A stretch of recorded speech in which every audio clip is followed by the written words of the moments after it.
In-depth journalism in the Memphis community, the Daily Memphian is of Memphis, not just in Memphis, and seeks to tell the stories of this city. TheDailyMemphian.com. Truth in place.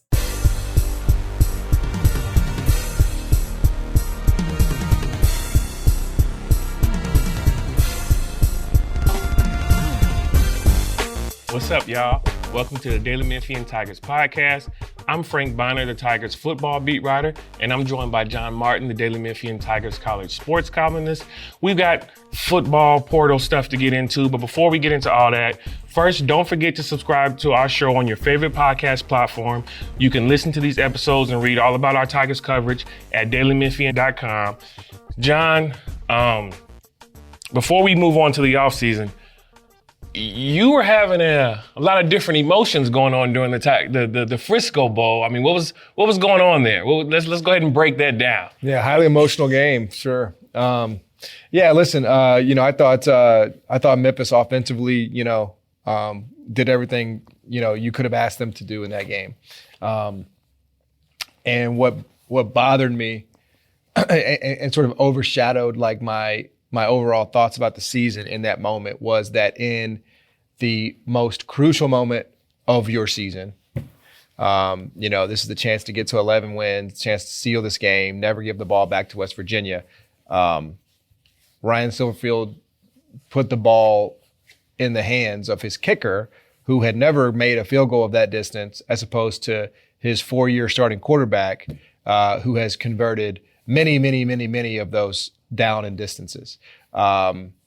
I don't think it made any sense at all.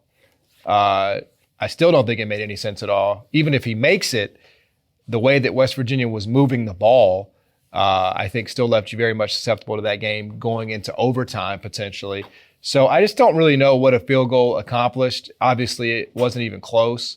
And I still can't square the fact that Ryan talks so highly of Seth in the post game, but yet in the most meaningful play of the game, he didn't trust him enough to get it, or his offense enough to get it, especially given the night that they had been having. They had converted pretty much any down they needed to continue to move the ball. I just think that's one that, if he was being honest, he'd like to have back. We all make mistakes. We all make, have slip-ups.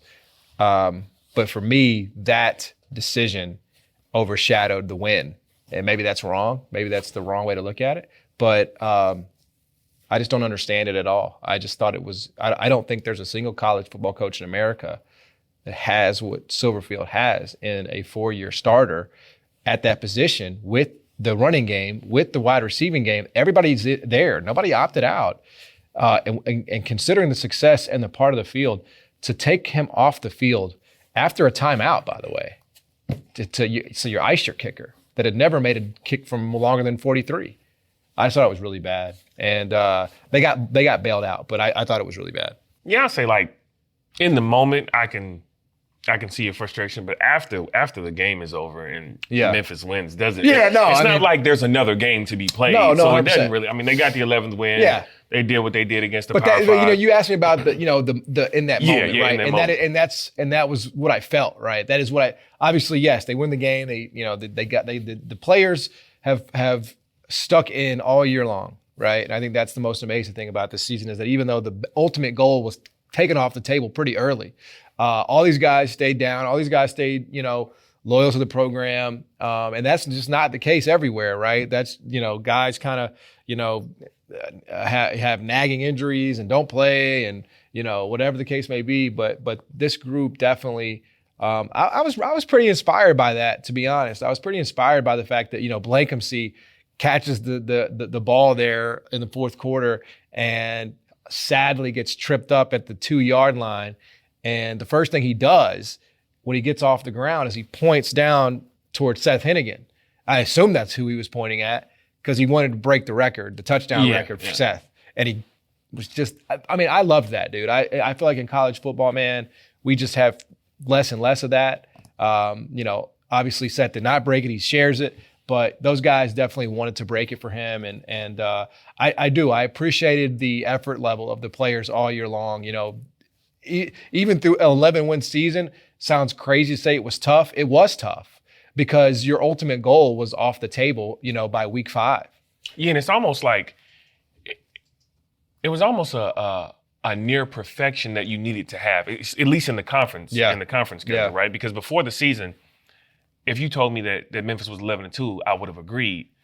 But I would have thought that they had lost to Florida State exactly. And they wouldn't have had that extra conference loss. And so just the way that it worked out. Yeah. But, like you said, Seth gets to go out on top. Those seniors get to go out on top. And it was a feel-good moment for a season. For sure. That had a lot of success, but it didn't reach where everybody thought it should have been. Yeah, and I think like for me, and look, like I said, I may be completely depraved here, but like what I have less interest in is, okay, every time, Memphis football has a season and it doesn't go the way that, we expect it to or hope it will, that to sort of get to cope with that, we just say, oh my God, it was so bad 30 years ago, man. I mean, this is, and while that is true, right, it is true. It just doesn't hold, like if I made this sort of, maybe I've made this analogy before, I don't know, but like if my kid is a D student, and I say, this is absolutely unacceptable, stop coming home with D's. And they start coming home with B's.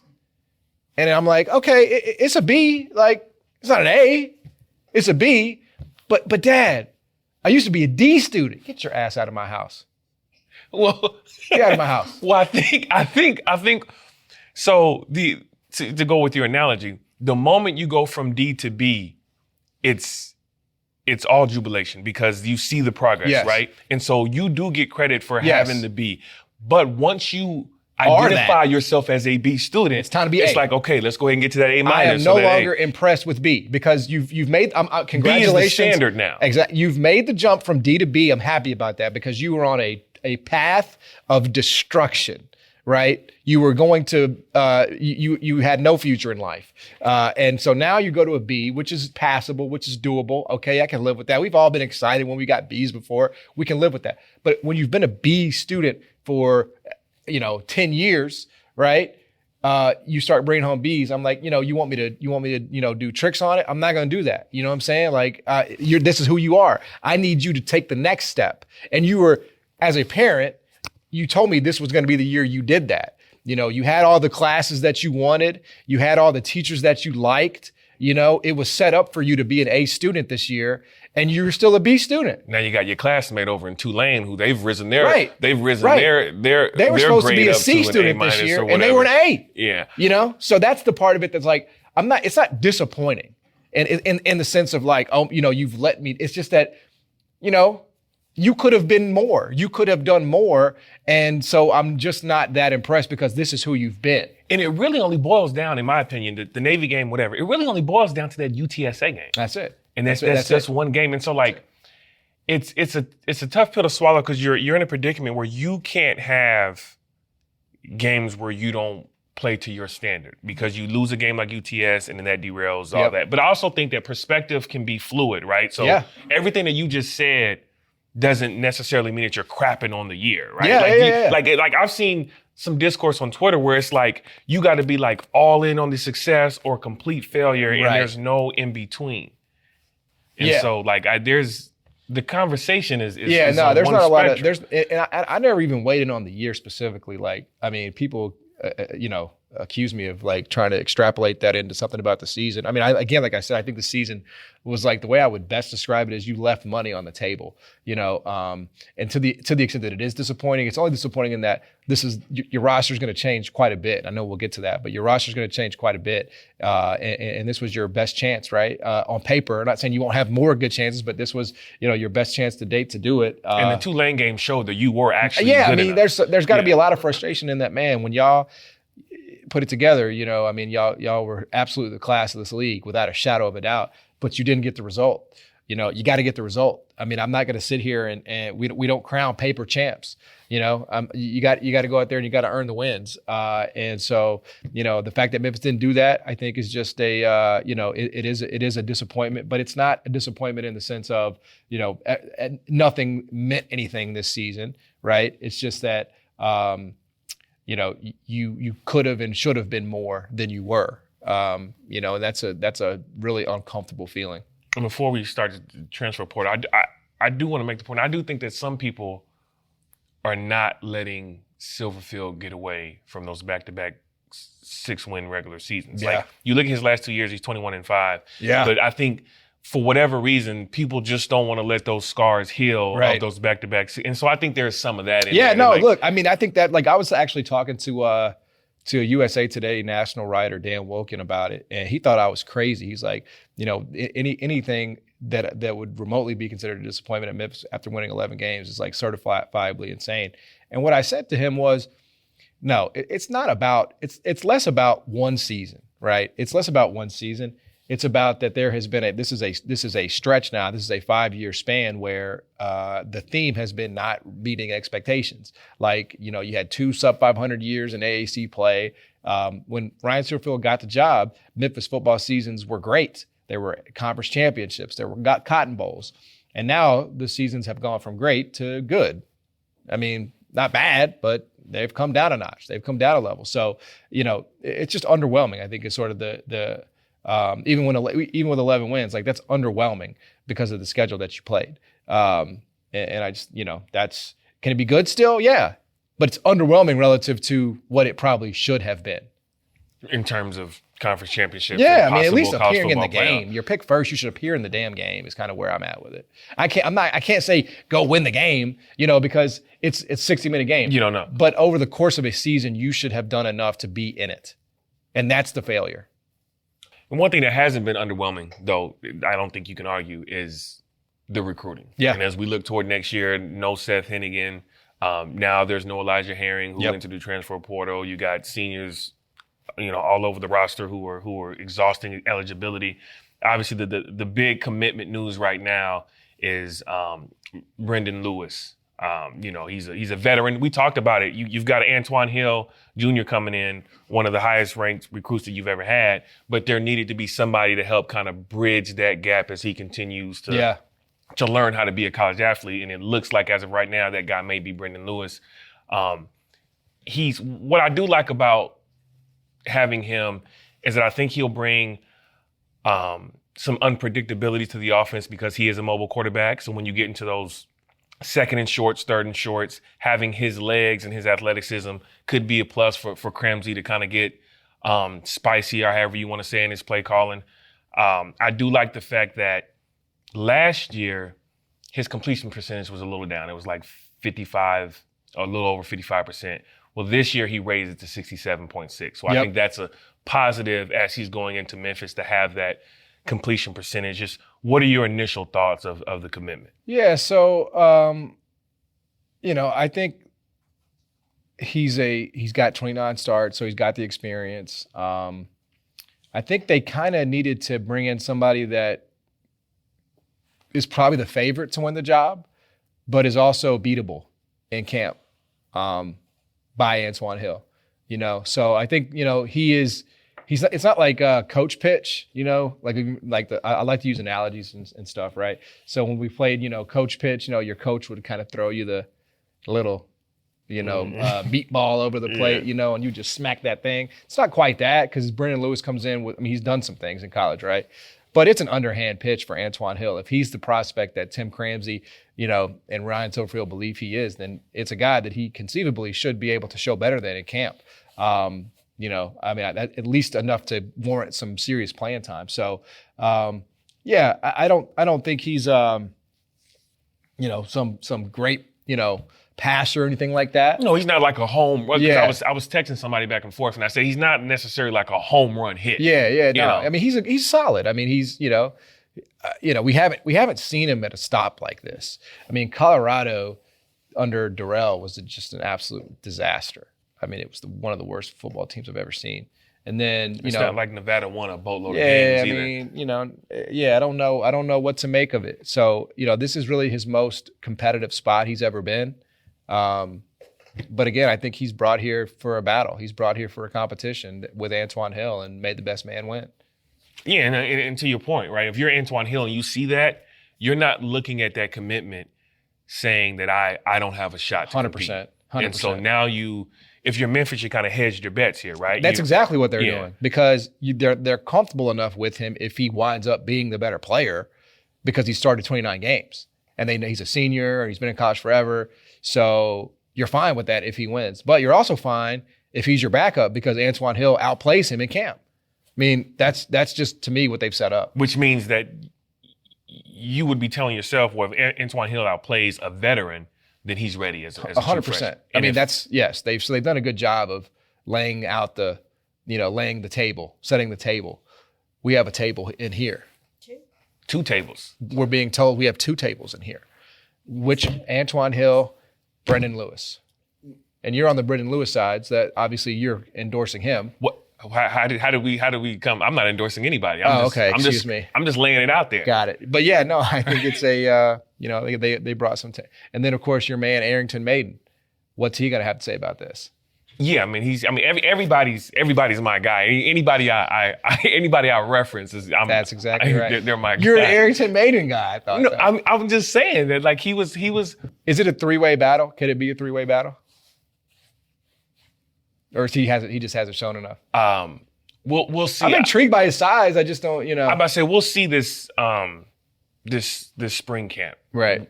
And I think that I mean, he's definitely the underdog to, win the job. Yeah, because obviously like Harris Boyd was the backup, and one thing that Cramsey said was that obviously he's the most talented, but he wasn't ready. So now that he has, we'll see, because Cramsey did like the potential of Arrington Maiden and the talent, but potential has to turn into results. And it does. We'll see what that goes. Yeah.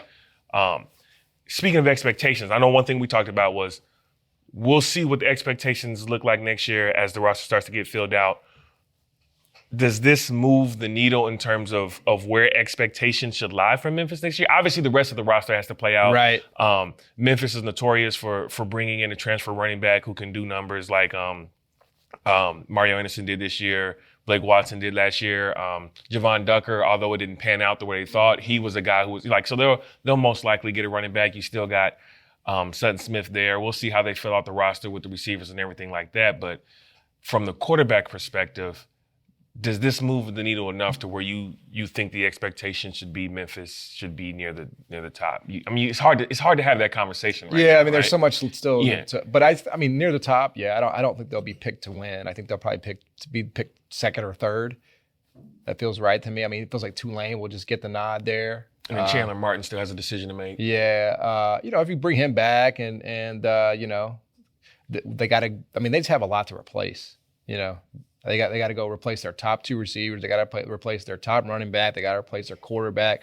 I mean, it's almost outrageous how much they have to, replace. So no, I mean, I think bowl game will be the expectation. It's hard to even though they have the budget. It's just like you're. Well, I don't know if you're replacing so much. I don't know if that's the bar though. I mean, it's not. Because bowl game is 6 wins. I don't think that's the expectation. But what's the difference? I mean, there's no middle between bowl game and conference champion. Like, I guess. You see what I'm saying? Like, it's like you're one or the other, It's like, I can say 8 wins, but I'm just like, that's arbitrary. That's just like 8 wins. Like, okay, what's the difference between 6 and 8? I guess 2 wins. But, I would like, if you ask me what Memphis's record should be annually, I would say like 8-4. With a couple of shots at 10-2s, when you have the right mix of players. I would say like they should be 8-4 in a terrible league, for the most part, because the Army's losing daily, Navy's losing people, UTSA's losing people, Tulane lost their quarterback, both quarterbacks. You should be definitely, competitive and should definitely win, 8 games. I don't know it's Arkansas next year, maybe. Yeah, I mean, there hasn't been that stadium ain't gonna be ready. They're gonna move it. But there hasn't been anything that it'd be a waste if they play that game this year. I mean, Arkansas said we'll move it for you guys to finish your stadium. Have they not? Yeah, but do you I don't. You're gonna have 30,000 people there for that game. It'll be sold out, but it'll be 30,000 people. That's rough. That's not why you get Arkansas on the schedule. You get Arkansas on the schedule because you want 60. Yeah, but I don't know. We kind of differ on the fence. If the stadium's finished, I don't think you're getting 60. Oh, you'll get 60. You're not. I don't. Arkansas will bring a lot. You're getting Arkansas. You're not getting Memphis. You're getting Arkansas. That's where, people will make that drive to Memphis from Arkansas. Yeah, maybe. Like my view on the whole butts and seats is a pretty pessimistic view because I don't. I mean, I think at Memphis, there's a ceiling, but I'm just saying when you play those regional SEC teams, you get a big bump because there's a lot of Arkansas people that live here. There's a lot of Arkansas people that want to make the trip. I mean, you only get 12 games a year. Yeah, it'd be your biggest game, obviously. Yeah, and I think they'll get a strong 35-40 from Memphis. So, I mean, I think 10 to 15 could. 30. Yes, I do because it's an SEC team. Every time they've had an SEC team here, they've packed it out. I mean, they don't get SEC teams in Memphis very often. Yeah, that's true. I mean, it's what do they like to say? The Super Bowl of it's the Frisco Bowl of the season. Right. Frisco Bowl. Those numbers were pretty low. Well, yeah. I mean, nobody was excited about that one. But Ryan also did just lose his longest tenured assistant coach in Charles Clark. He's going to Purdue, so he has to. That's another. You got a big offseason. Lot to do for him this year. That doesn't surprise me. I mean, Purdue's paying Power 5 money. So. Yeah, and is it the same title? It's DB coach. So like when he was here, like obviously he was the secondary coach or whatever, but he was also deputy head coach. Got it. And wow. I think that title helped kind of raise his stature or whatever. And so I think like when you see that move being made, a guy's not gonna like obviously that title change is for a reason. Yeah. You expect him at some point to move on from the program once you start getting deputy head coach race. So I don't think that wasn't like, I mean, how long did you expect Charles Clark to be here? Right. I mean, he had been here for you want your assistants to get because it helps you get the next wave. Right. And so if he goes to Purdue under that whole new regime, and now he's got to coach against, best coach in the history of football. And I'm not talking about Bill Belichick. Cignetti. Yeah, right? Just playing. Hey, I don't know when this is posted, but his ass may be out by the time it does. So we'll see. You guys you can always look back on those 10 wins against, Northwestern. Man, real big. All right, well, I think that does it for our football section. I'm sure there will be a lot more portal news as the days and the weeks and maybe even the hours move along. But now we're going to go ahead and switch over to our basketball writer. Parth and John can chop it up about Penny Hardaway and his team.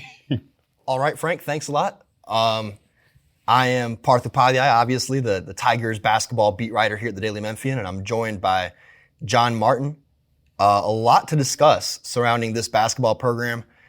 John, I know you and Jason Smith obviously had Penny Hardaway on the show yesterday, but recording this on Friday, so he was on Thursday, less than 24 hours after beating Virginia on the road, following an 11-point hole that the Tigers were in, that they needed to claw out of.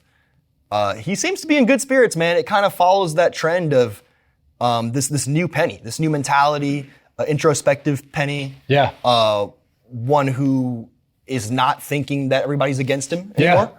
And obviously winning has a lot to do with that, but I think they go hand in hand. Wouldn't you say so? Yeah, although, it even kind of felt like before he started winning at this degree, I mean, obviously the season started, but I remember thinking this at halftime of the Missouri game. I mean, if anybody out there can go find it, and I'd even encourage maybe even you to do that as well, because it struck me. Memphis was losing at the half of the first game of the season, right? And it looked bad. Like they looked really bad. Yeah. And I'll never forget this. He came to the podium, or not the podium, but the scores table, and he was just calm. Like he was way calmer than I would have. It was almost to the point of like reassuring. He was like, look, this is a new team. It was going to take some time. We're going to be fine. That's right, because Greg Gaston and Trey Draper, I believe, were the ones who had asked him about that first half. And he just knew. He was not panicking about the situation. And I thought that, not that Penny's ever been that type of guy, but like when he is worried about a situation, he will tell you, right? He will say, I mean, we all remember the South Florida loss last year, right? Oh, yeah. He said, these guys been talking, like, I just knew that something bad was going to be. Like, he knew, and he did not think that about this team. And so it even started before the winning. But yes, I think a part of it is, he's surrounded himself totally with people that he trusts. I think he finally feels like he has an athletic director that he can talk to. Yep. That's not huge. That's, he and Laird just didn't have much of a relationship at all. And I think Ed is good for Penny and Penny's good for Ed. And so I think it's just a culture of, trust and support that's been fostered over there. And I think it's reflected in the things that they are doing, the way that they are moving. And I think it's good for the city, and that program that's the way they're moving about it. And I hope it continues. I just think it's fascinating, encouraging, whatever word you want to use, how quickly all this stuff's kind of like manifested itself, right? Like Ed Scott was hired in June. Yeah. He didn't start on the job till weeks after that. Yeah, because he had that overseas vacation. Is that what he did? Yeah. Okay, where'd he go? I don't know, man. He said he went overseas. Yeah, I think he had. That's rich coming from you, man. I mean, where have you not been this year? This guy he's draining the Daily Memphian budget. I've been globe-trotting to do this job. Yeah, exactly. To do this job, you're draining the budget, man. So he took a Parth. He just went all around the world. Anyway, how quickly all this has come together. Ed Scott's hired. He starts much later. And even after he had started, obviously you said Penny's tone had changed, and I agree. I spoke to Penny one-on-one back in Irving, Texas during Media Day in October, and you could tell it then. You could see that shift in mindset, shift in tone, shift in messaging, all of it. But the bar, even then, even after all of that, I think if you had just kind of gone out the streets of Memphis and polled random fans, like they would have said, hey, like the pass fail is going to be like, hey, do they make the tournament? Just get to the tournament. Yeah. Well, 6 weeks into the season, and that's changed. Like fans are dreaming big. Yes. And I'm talking, top 4 seed big. And even Penny's come out and said multiple times on record to media, to us, that, the goal is not just to get back to the big dance, it's to clinch a top 4 seed. Obviously, they're in position, if you're looking at a snapshot of what they've done right now,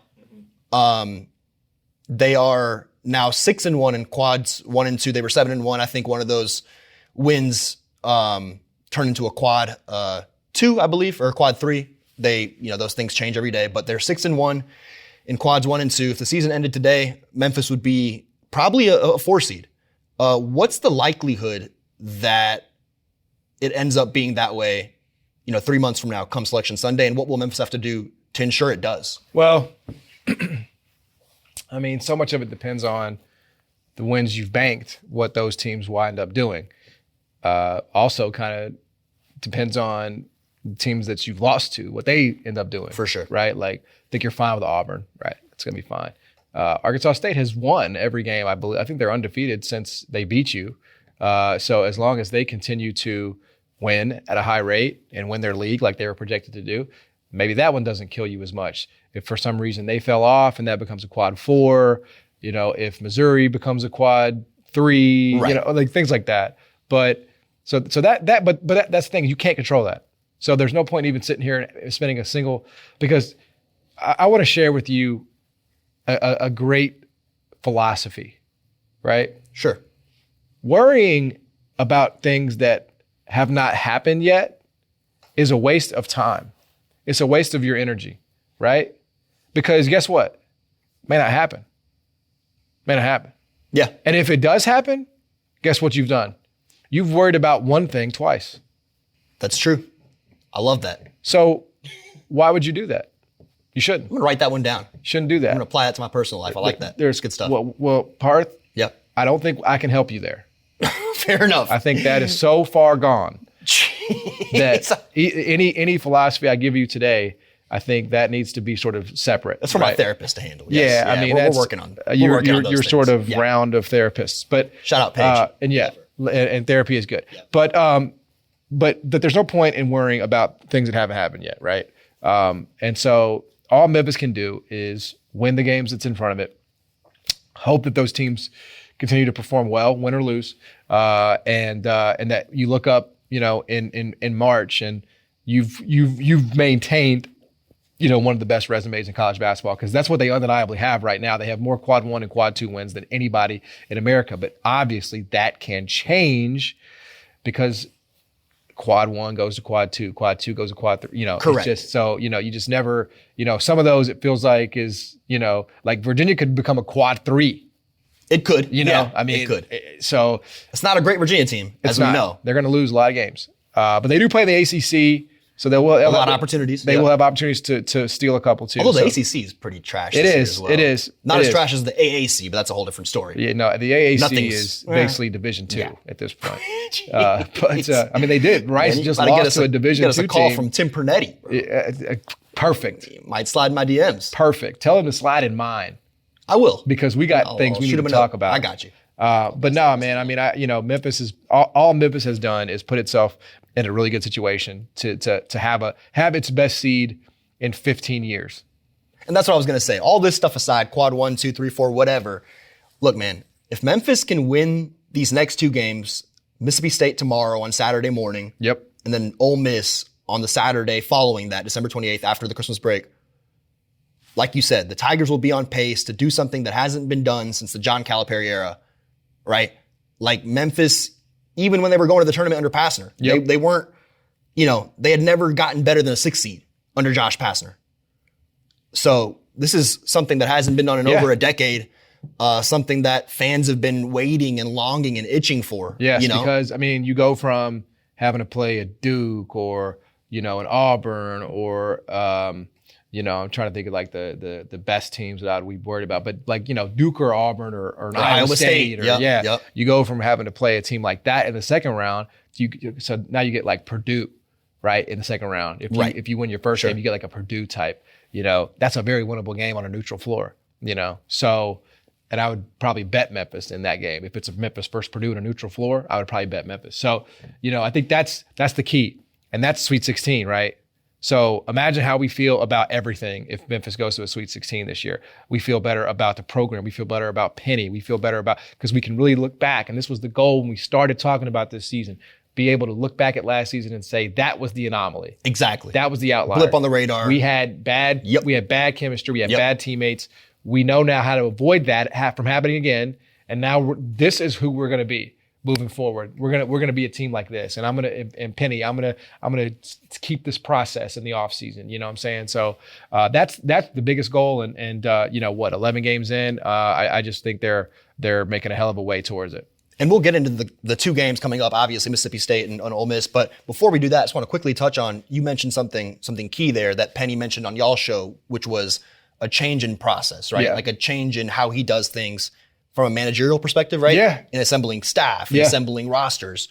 And something I thought was interesting, which he told me in Maui as well, after the Michigan State win, where he said that this summer, Rick Stansbury obviously was in the fold for much of the summer. So him and Rick sat down and they looked at talent. Obviously, you have to look at talent because you're trying to win basketball games, but they made a bunch of phone calls. They did a bunch of homework. They did a bunch of background research on various guys and talked to AAU coaches and high school coaches and previous college coaches and family members, whatever it may be, to kind of piece puzzles together about who guys were. Who is Tyrese Hunter? Who is PJ Haggerty? Who is Colby Rogers?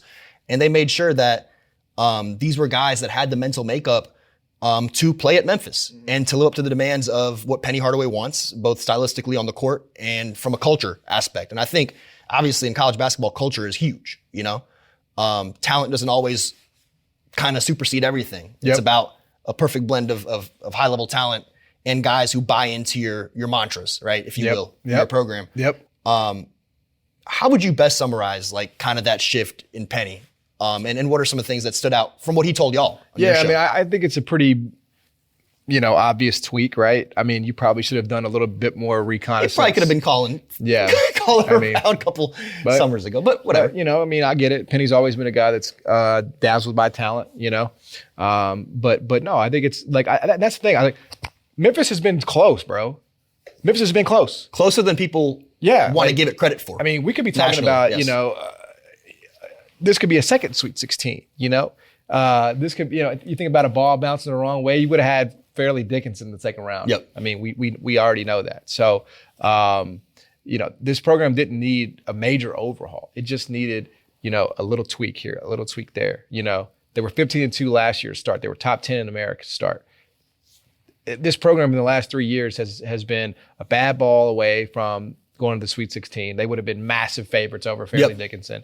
It was, a disastrous chemistry balance away from, being a top 10 team in the country. Correct. Right. And then, this year they're 9-2. So the last 3 years have been teases almost, right? Yeah, almost, man, almost, yeah. So I'm hopeful that this is not one of those, though. I think this is definitely way more real, than that. No, you're absolutely right. It is real, but to take that next step and turn what has been almost into a reality, I think they'll be in a lot better shape, obviously, if they can at least split the next two, Mississippi State and Ole Miss. Yes. And shoot, man, if they win both, like we said, you're looking at, potentially top 3 seed as long as you handle business in that 18-game AAC slate. But, let's talk about the Mississippi State game first coming up. Obviously, tomorrow morning, 11:30, CBS.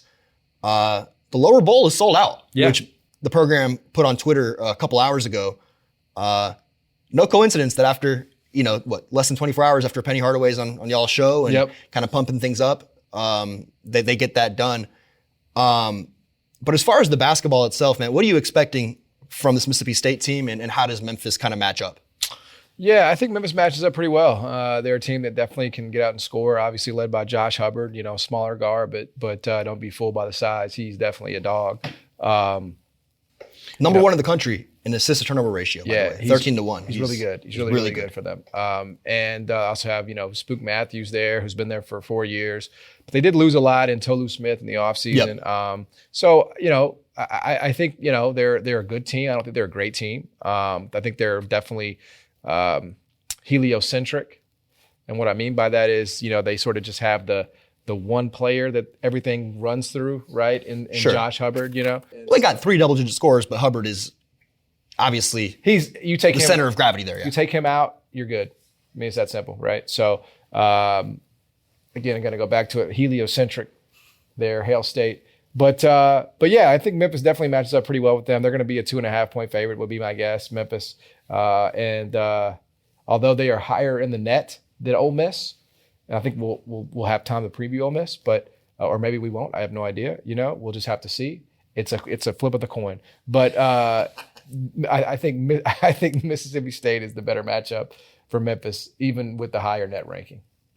Yeah, no, I think I agree. I don't know if you've seen this stat, but did you know Chris Jans is 33-5 versus non-conference opponents since he started at Mississippi State in 2022? Yeah, I did not know that. But obviously, a lot of those are cupcakes. Exactly. That's inflated. He ain't playing the teams Penny's playing.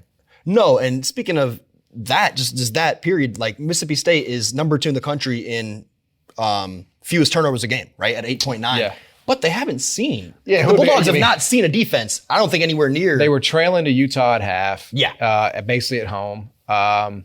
They only have one true road game right now, which was at SMU, who's on a first-year head coach, and is not good. So, yeah, I mean, listen. Although SMU is 44th in the net. Okay. I mean, for whatever that's worth. Decent. Yeah. But, decent. They're not Memphis, in terms of, they're not ranked in the top 25. They're, maybe they're a protected tournament team. Maybe they're not. I don't know. I haven't really been paying close attention. But it just feels like, this is going to be the biggest test yet for Mississippi State. I don't think they're that talented. And so I think, Memphis should win this game. I do. And, I think I agree. But I guess when it comes to Memphis taking care of business, what will it hinge on? I think, we talked about it on your show, I think it's going to come down to 3-point shooting against a team that does not guard the perimeter well at all. Yeah, no, I think they definitely need to get their shooting back because it's hard to win games when you can't shoot the ball. I think, honestly, they need to make sure their bigs can stay on the floor. I think they're just so thin in that area. Mississippi State's so good at crashing the offensive glass. So, Musa really needs to do a good job of staying out of foul trouble. I know it's easier said than done, but I think that's the key is, making sure that, get good looks and hope they fall, but also smart fouls. If you're going to foul, make sure it's a smart one. Don't give away any cheap ones. No doubt. And then we look ahead to, obviously, Ole Miss after Christmas, December 28th, again at home at FedEx Forum. On paper, similar profile, right? Like very high in adjusted offensive efficiency, but kind of in the 50s in adjusted defensive efficiency. So similar type team. Ole Miss is 29th in Ken Pom. Mississippi State is 26th. And they're both quad 1 opportunities. They're both huge. You mentioned earlier that, and you said it on your show as well this week, that you believe Ole Miss is going to be a tougher matchup. Yeah, for Memphis. 100%. Well, why is that? Well, they have a lot of returners. You know, they have a lot of guys that have been in that program, Morrell and Brakefield, and you know Morrell's going to come to play. Yeah. Memphis kid, obviously. And I think Spook Matthews will as well. So you have both those guys kind of coming back home. But I just think they have, you know, Chris Beard's a really good coach, right? Yep. He's gotten to a Final Four. He's got to a national title game. You know, and not just a Final Four. He's got That's to right. a national title Yes, game. yep. And so, you know, I think, you know, that's another thing is that there's a big coaching difference, I think, between the two. Like Jans is he's good, but I mean he hasn't done what Beard has done, right? So you have that difference, and then you know I just think the roster is a little more well constructed at Ole Miss than I do Mississippi State. So and they beat you last year, so I mean they've already done it. So I think that definitely you know. And there's no revenge factor with Memphis because only one guy's returning, right? Exactly. You got Nicholas Jourdain as the lone scholarship returnee, so yeah, I mean Penny will do his best, you know, to hype those guys up. Yeah, but yeah, I just think Ole Miss is just a better team overall. So that's why I think it'll be a tougher, you know, matchup. No doubt. And then obviously, you know, you got to take care of business in those two. But then I think the biggest question mark that still looms, the biggest cloud is like, you know, the AAC slate. But I do think that we've seen enough through 6 weeks to just completely separate, right? Last season and this season. At the start of the season, and rightfully so, a lot of fans, media like myself are, you know, wanting to compare and contrast and, you know, really kind of see if this team was different in terms of mental makeup and heart and all of that. But I think now we've seen enough to know that it is. Is that fair to say? Yeah, I mean, I'd like to believe that. I mean, you know, you can't know until the games start. For sure. But I definitely think this group is mature enough, and the way they win in different ways, I think is pretty instructive in that way too. But you know, we won't. You know, you start at FAU. You know, I mean, it's on and popping already. Stripe out. They're having a stripe out in Boca Raton.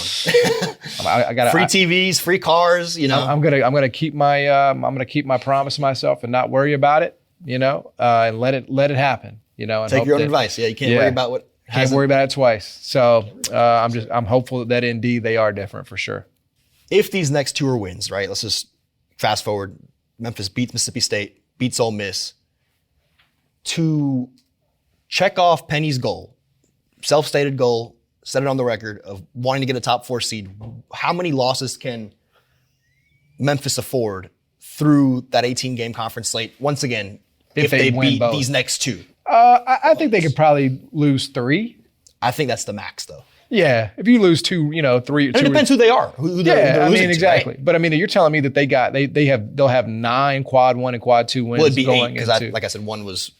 Okay. Right now, the net says they're 6-1. Okay, 6-1. So obviously, one of the quad 2 fell off. Yes. Okay, so we'll see. But you could have 8 or 9, depending. So I think that gives you a little bit more room, you know. But again, it's like, you know, home against Rice or whatever the hell, you don't have those. You can't take that those. That did happen, didn't it? Yeah, that's crazy. Can't have those. But at Wichita State, that could be forgiven, I think. Yeah, maybe at FAU. Maybe could be forgiven, although that's the first game of the year, right? First game of the conference. Yeah, that's tough. But that's yeah, tough. I think the answer is it just depends. It just depends how many. But I'd say I think 3 feels like that's the absolute most I would venture taking. Yeah, and then if you can just do the math. If you split these two, maybe you're down to 2, right? Exactly. Two mistakes, exactly, and so on and so forth. Exactly. But either way, very, very, very promising start to this Memphis basketball season. Potentially on the path to accomplishing something that hasn't been done in this city, in this program, since 2009. Yep. Which is crazy. Yeah. But man, I guess that's all the time we have today. Thanks y'all for listening. You can read my stories at dailymemphian.com as well as Frank's and John's columns also. We will see y'all in 2025. We'll catch y'all in the new year.